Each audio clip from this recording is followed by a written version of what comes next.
એક સત્ય, એક નિયમ, એક શક્તિ કે જેને કોઈ ભગવાન ન બદલી શકે કે ન તો કોઈ મનુષ્ય ટાળી શકે, એ છે કર્મ.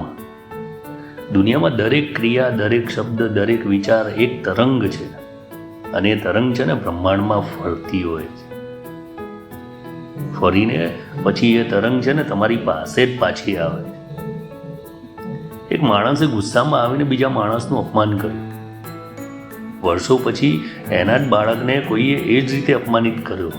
એણે સંત પાસે જઈને પૂછ્યું કે આ મારી સાથે કેમ? સંતે કહ્યું, જ્યારે તમે બીજાને દુઃખ આપ્યું ને ત્યારે બ્રહ્માંડે તમારી સામે રાખી દીધું.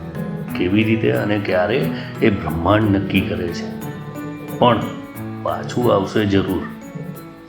કર્મ છે ને ક્યારે ભૂલાતું નથી. એ આજે નહીં આવે, પણ જ્યારે આવશે ને ત્યારે ન્યાય સાથે આવશે. ભગવાનની પાસે છે ને હિસાબની છે, હિસાબ માટે એક આખો ચોપડો છે.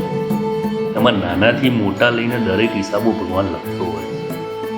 તમે જે બીજાને આપો છો ને એ જ તમને પાછું મળશે. તમે પ્રેમ આપશો તો પ્રેમ મળશે, દુઃખ આપશો તો દુઃખ મળશે. જો શ્રાપ આપશો ને તો શ્રાપ પાછો મળશે, અને જો દયા આપશો ને તો દયા પાછો મળશે. કર્મ એ પનિશમેન્ટ નથી, પણ કર્મ એક તમારો મિરર છે, અરીસો છે. જીવન એ જ તમને બતાવશે કે જે તમે બીજાને બતાવ્યું છે. એટલે યુનિવર્સ છે ને તમારા શબ્દો નથી સાંભળતું, તમારી એનર્જી સાંભળે છે, અને એ એનર્જી છે ને ક્યારેય ખોટું નથી બોલતી. સાવધાન રહેજો. તમે બીજાને જે બનાવો છો ને, યુનિવર્સ, બ્રહ્માંડ તમને એ જ બનાવીને પાછા મોકલશે. જગતને સારું વર્તન આપો, સારો વિવેક આપો, જગત તમને એનો ન્યાય આપશે.